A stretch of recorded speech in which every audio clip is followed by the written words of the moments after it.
ocurren independientemente de que se tenga o no una vida sexual activa. La mayoría de las visitas al ginecólogo son por este motivo. Las infecciones urinarias son más frecuentes de lo que pudiésemos pensar. Al menos así lo demuestran las estadísticas. ¿Sabía usted que al menos el 70% de las mujeres mayores de 35 años ha presentado un problema vaginal o un episodio de cistitis? Algunas tienen síntomas básicos como el aumento en la frecuencia de idas al baño, un dolor manifiesto e incluso la orina puede cambiar de color. Sin embargo, hay otras enfermedades asintomáticas y justamente con estas hay que tener más cuidado. La clave para evitar las molestias, el ardor y una posible infección es preocuparse de la limpieza del área genital femenina. Sin embargo, las duchas vaginales o el uso de productos alergénicos no son una buena opción.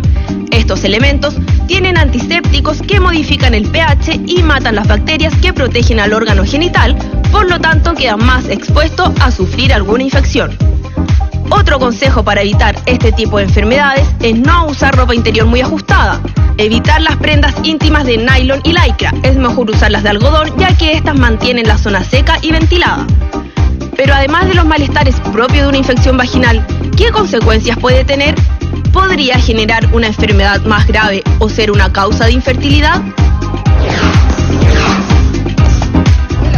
Aquí estamos ya con nuestro super doctor invitado Ignacio Chávez. Un aplauso para él. Hola. Un gusto de tenerte aquí. Un gusto estar acá. Todos los jueves. ¿Cómo te sientes? ¿Bien? Súper bien, ¿usted? Cada día estás más boom fire. Gracias. Bueno, aprovechamos de invitar a todas nuestras seguidoras por Twitter para que envíen sus preguntas. Estamos hablando de infecciones ginecológicas y por ahí vamos a partir. Luego de esta breve introducción, Ignacio, ¿cómo sabemos o cómo podemos reconocer cuando estamos frente a una infección vaginal, o sea, de nuestro sistema Genital, digamos. genital, ajá, se me fue la palabra, versus nuestro sistema urinario? Sí. Es bueno hacer la salvedad porque muchas veces cuando se presentan infecciones del tracto genital o infecciones urinarias, muchas veces se confunden los síntomas y a veces la paciente en realidad no tiene idea si lo que tiene es una infección urinaria o una infección genital como tal. Entonces, importante partir haciendo esa diferencia. En general las infecciones urinarias no tienen que ver y las diferenciamos porque las consecuencias relacionadas a cada una son súper diferentes y en realidad el tratamiento tampoco tiene mucho que ver. Entonces, la verdad es que el motivo de consulta es más o menos parecido, o sea, puede haber molestias al orinar, puede haber micción más frecuente, pero en general las infecciones del tracto genital se asocian a otras cosas, como puede ser, por ejemplo, un flujo genital anómalo, es decir, una secreción de mal aspecto que molesta, escozor, como decían por ahí, etcétera. ¿De acuerdo? Ahora, ¿algún otro síntoma que nos diferencie? Porque claro, ustedes hacen el diagnóstico, no, esto es urinario, no, esto es genital. Exactamente. Pero nosotras en casa, ¿podemos darnos cuenta? Aparte del flujo. Principalmente es la presencia del flujo. Ya. La presencia del flujo y la presencia de dolor abdominal bajo. Eso habitualmente pudiera orientar más hacia una infección de tipo ginecológico, no tanto urinario, aunque la diferencia en la práctica muchas veces se hace en el momento de la consulta. Ya, perfecto. Enfocándote un poco a lo que son las infecciones ginecológicas como tal, es importante decir una cuestión. Acá yo traje un modelito como para explicarlo un poco más gráficamente. Qué bonita. Esto es una vagina de plástico. Vagina, bueno, todo, ¿no? Vagina... Sí. Acá está representado todo el tracto genital femenino, ¿no es cierto? La vagina, el útero, las trompas y los ovarios hacia los lados. Bonito. Entonces, la idea de mostrar acá un poco es que la gran mayoría de las infecciones genitales se producen en este trayecto, que es la parte de la vagina y la vulva, que es la parte más externa. Okay. Esta es la vulva. Es vulva acá afuera, ¿no es cierto? Y vagina hasta acá arriba. Es toda esta parte de acá. Al menos todas las mujeres van a presentar una vez en su vida una infección del tracto genital inferior, que es vulva y vagina, esta parte de acá, que son infecciones simples en realidad, y la gran mayoría no repercuten sobre el futuro reproductivo de esa mujer ni sobre su salud en general. Y son infecciones que habitualmente pueden ser o por bacterias o por hongos, son las típicas micosis vaginales, que el tratamiento es súper simple y no tienen mayor importancia. Igual no hay que automedicarse.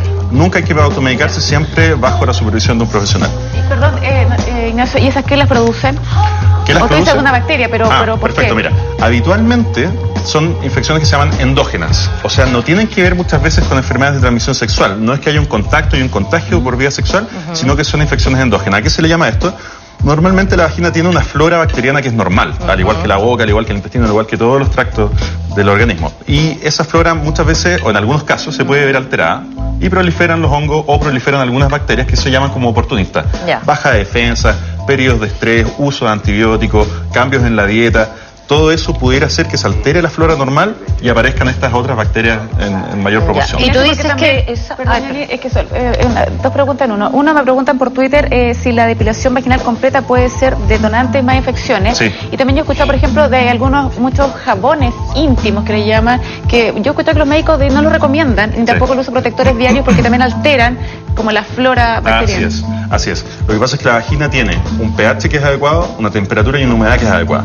Y el uso de cualquier tipo de jabón, champú o lo que sea, la depilación, el uso de protectores diarios, el uso de ropa, digamos, sintética o muy ajustada, todo eso pudiera alterar algunos de estos factores y eventualmente provocar la aparición de, por ejemplo, hongos o, por ejemplo, bacterias que aparecen normalmente.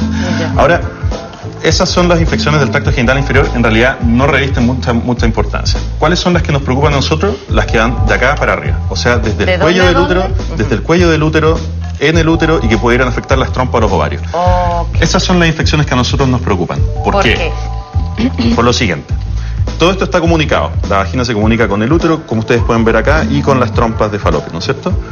Hay algunas infecciones, y son dos los agentes causantes principales que se pudieran asociar a mayores complicaciones o a mayor riesgo para el futuro de la salud de esa mujer.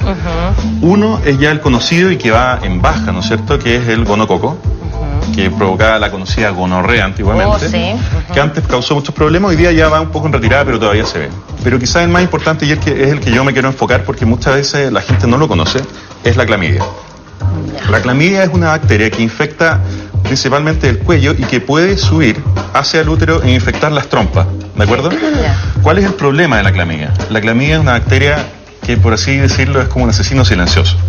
Las infecciones son, en el 80% de los casos, asintomáticas. O sea, la mujer nunca va a saber que se infectó por clamidia. Y en un 20 o 30% de las infecciones por clamidia se puede asociar a una infección o a una inflamación de las trompas y el ovario.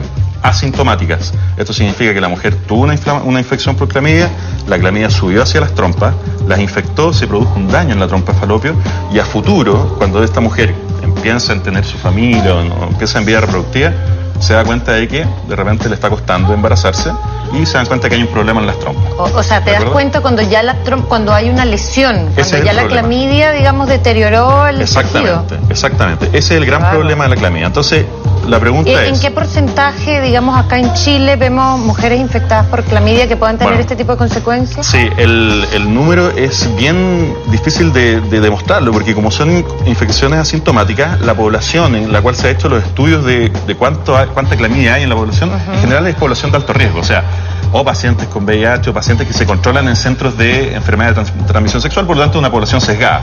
Uno pudiera hablar de un 70% de mujeres infectadas en clamidia. La OMS habla de 30 millones de mujeres infectadas al año por clamidia. ¿Te fijas? Tú dices que la clamidia la contraemos ¿cómo?